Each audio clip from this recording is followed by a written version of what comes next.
Hey guys, going to go over some quick techniques and things that will help you get started with creating a title scene and a credit scene or sequence, whichever you want to call it, for this any animation really. But in particular for this one right here, I have our stickman animation that we kind of been working on. And if I play this little preview here, let's see if it will start for me. A little bit of action, a little bit of background, a little bit of everything that we've done so far, just needing some effects to be added in there. So it's not finished by any means. But let's say I want to start thinking about my title. Okay, come up with something interesting, catchy that will work for your animation here. Maybe it's just the name of title for or name of the character itself. You decide. Credits, that's something that since this is a solo project, all the credits are going to go to me, and I'm going to come up with at least a few different jobs that I've had to do in order to make this happen. In-betweener, animator, storyboard artist, editor. Those are all things that can work, right?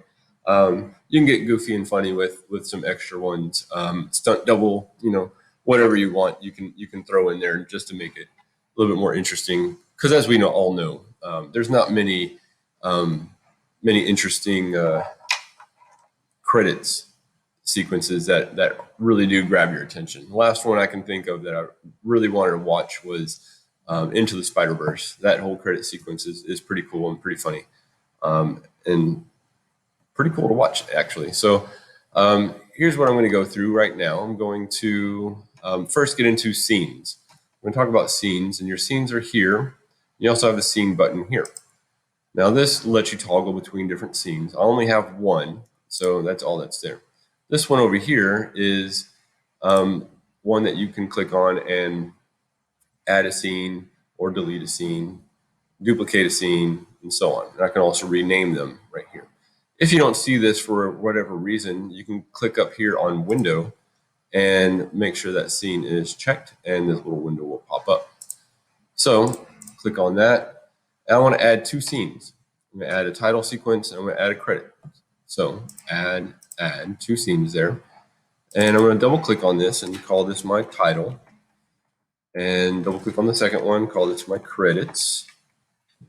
And right now I can just click and drag them to where I want them to be, the order in which they'll play in. As far as your scenes go, it's a good way to organize your scenes of an actual animation as well. So title, scene, animation, credits, that way they're all separated. I could do all of them on the same timeline here, but if I make adjustments here, it's going to throw off everything in the title and credits. I don't want that to happen. So I keep them separated in these different scenes just to make it easier to use. So let's start off with title here. So what I have right now is basically an empty timeline. And if I look up here, I can see now that I can toggle between each of these as well. I have an empty timeline here, and as general practice, what you should do is not just jump right out and be like, here's a scene, here's my title, here's the credits. And then like the viewer doesn't have time to adjust and get ready for anything. So what I would do is show the background, and you can copy and carry over your background from here, and you can make it, you can copy that and make it something that you use in your other scenes. So you can copy it and paste it into your title or your credits as you see fit. But for right now, what I'm going to do is go to the 1 second mark, and I'm going to press F5 because I want 1 second of just nothingness. It could just be the background that you created or copied over. It could be just a blank screen. And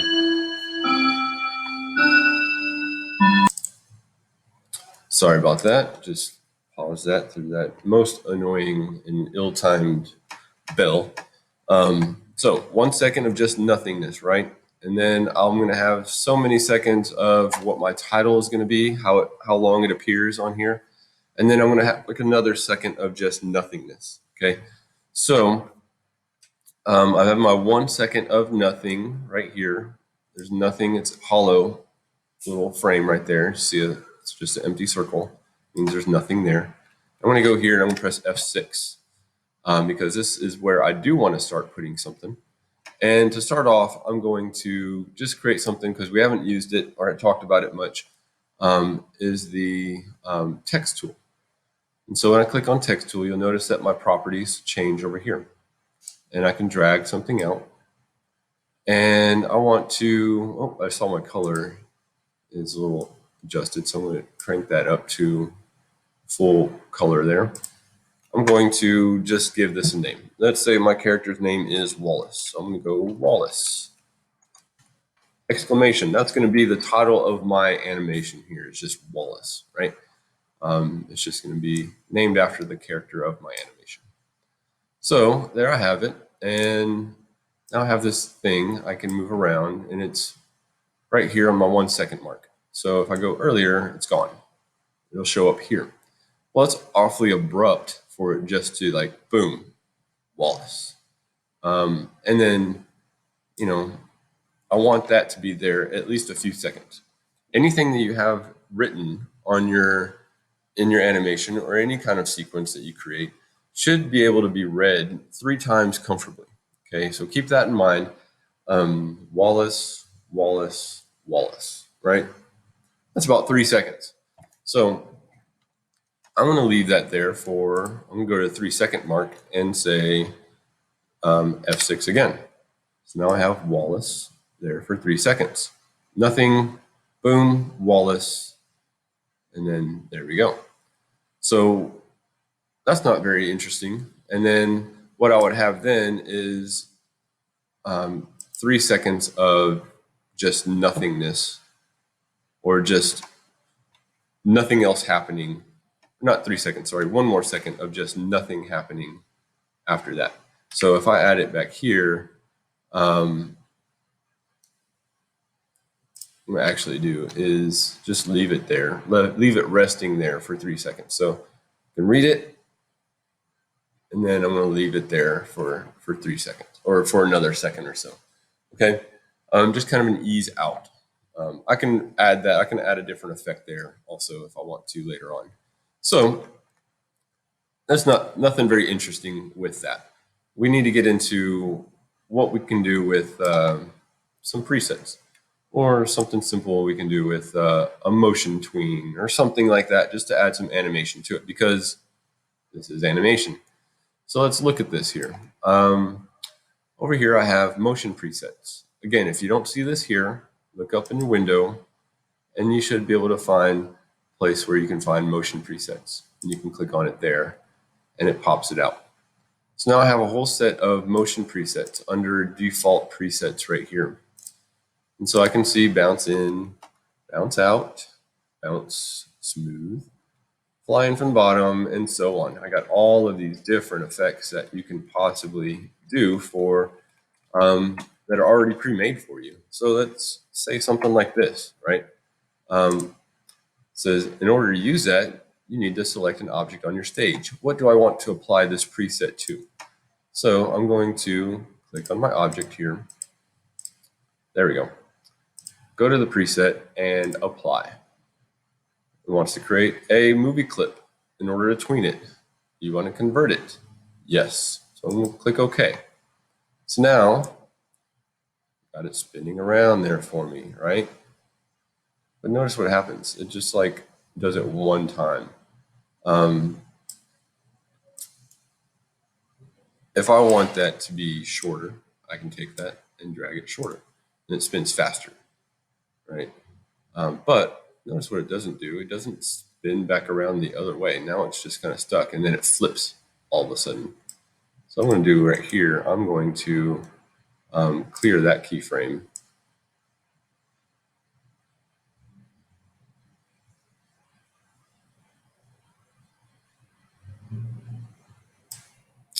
And I can move this in so it's there. And what if I go to another second or two and hit F6 there. Notice it's just stuck there now. Well, I can flip it back around.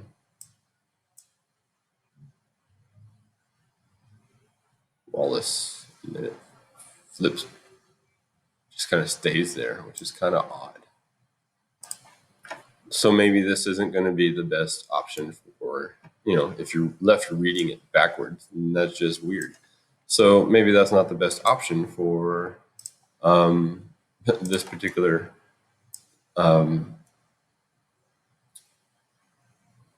title. So let's look at something else. Let's look at some other presets here that might work. Multiple bounce, maybe. Let's see how that goes. So start off here, it drops, kind of does a cool little bounce effect there, which is, I like that. It's kind of nice.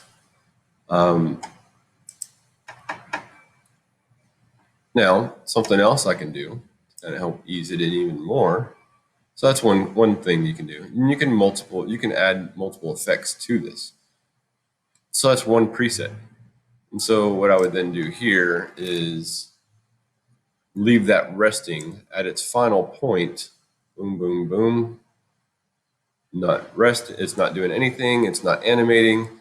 I would extend that out to another second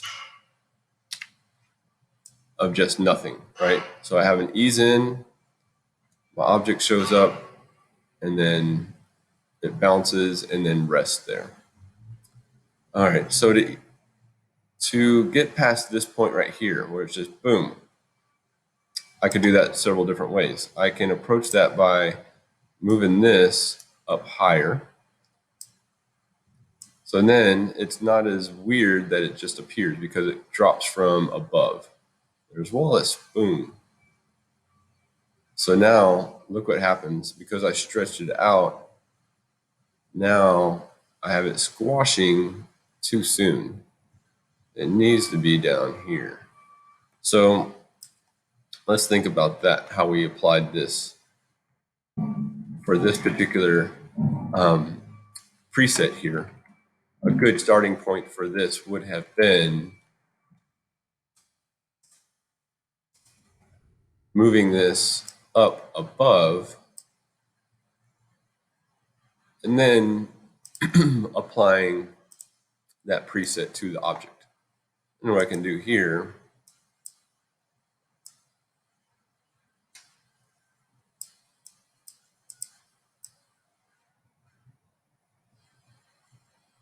is stretch this out further. Didn't quite let me stretch it out further. Let it drop in from above anyways. Boom, boom, boom, right? So this point right here, let's say I want it to be further. When it hits, it would be down here. I'll do that. So I set the placement of that keyframe right there. So if there's another place you would like it to be, if you want to modify this, you can go here, hover over one of these keyframes, and adjust this as needed.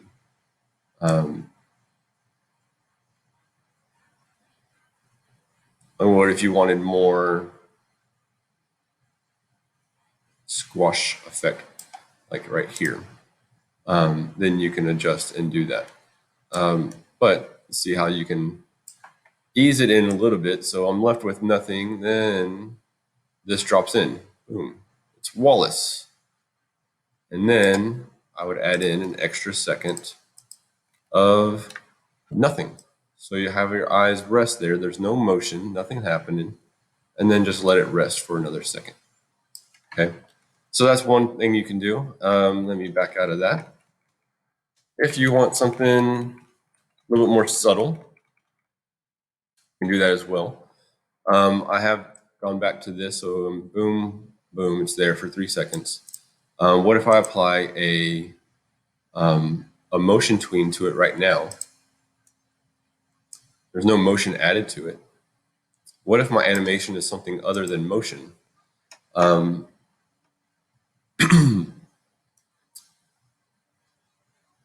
instance, let's look at this object right here. Once I turn it into a motion tween, it's going to ask me to, it wants to change it into a symbol, which then you can animate. So I have this right here, and I have it selected on the first frame. I'm going to go to color effect. I'm going to go here. I can change the brightness, the tint. I'm not sure. I don't remember what advanced is, but alpha can change the transparency. So I'm going to go to alpha. And let's say for this first frame here, I want it to be set to 0. See how it just disappeared? Now it stays disappeared until I make a change to it. For 3 seconds, I'm going to let it fade in. So out here, I'm going to go to F6. I'm going to click on that symbol again, and I'm going to change it to 100. So now my animation is it fading in, right? Now, what if it fades in and also click on that symbol, also changes scale.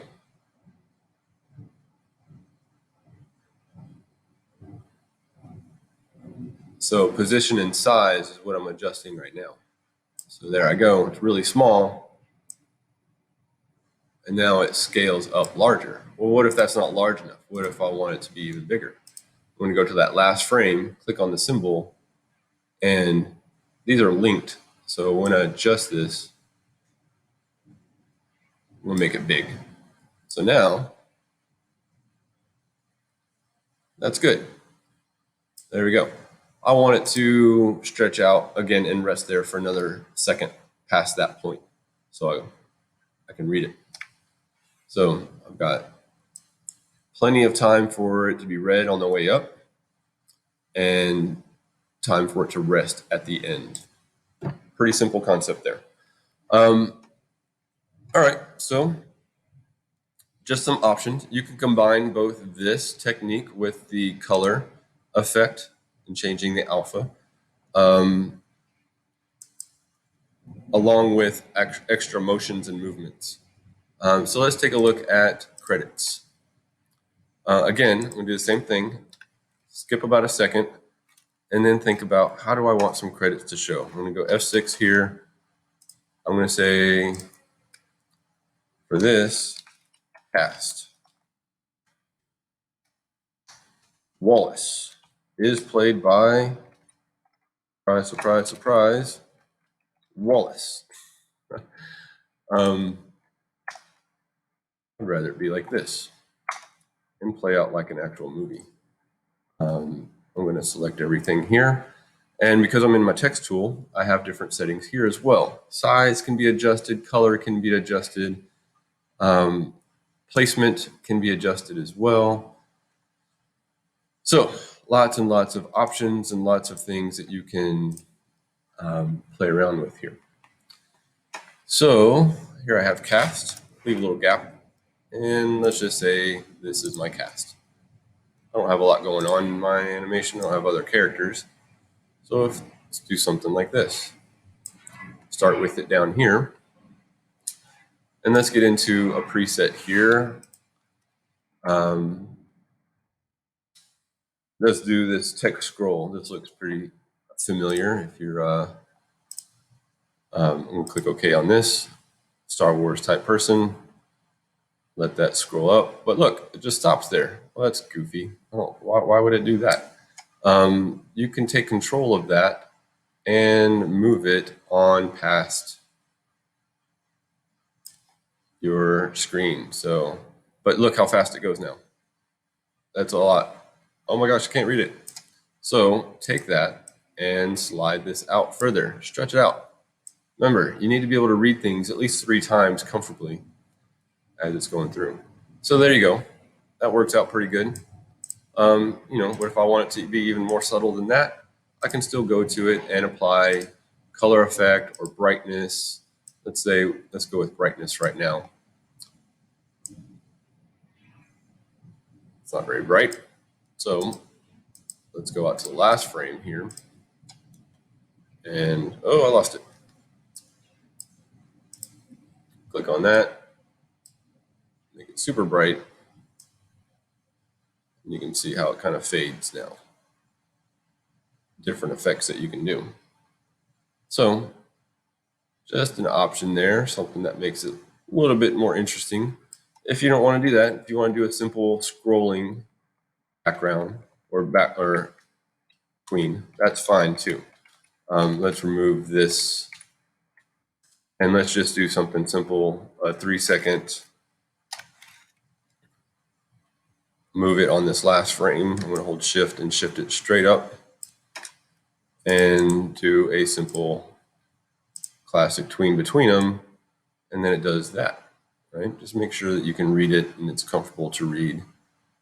And once it's passed, once all your credits are done, then you can hit F5 again. And that way you have a little bit of nothingness just to kind of rest on. And it's as simple as that.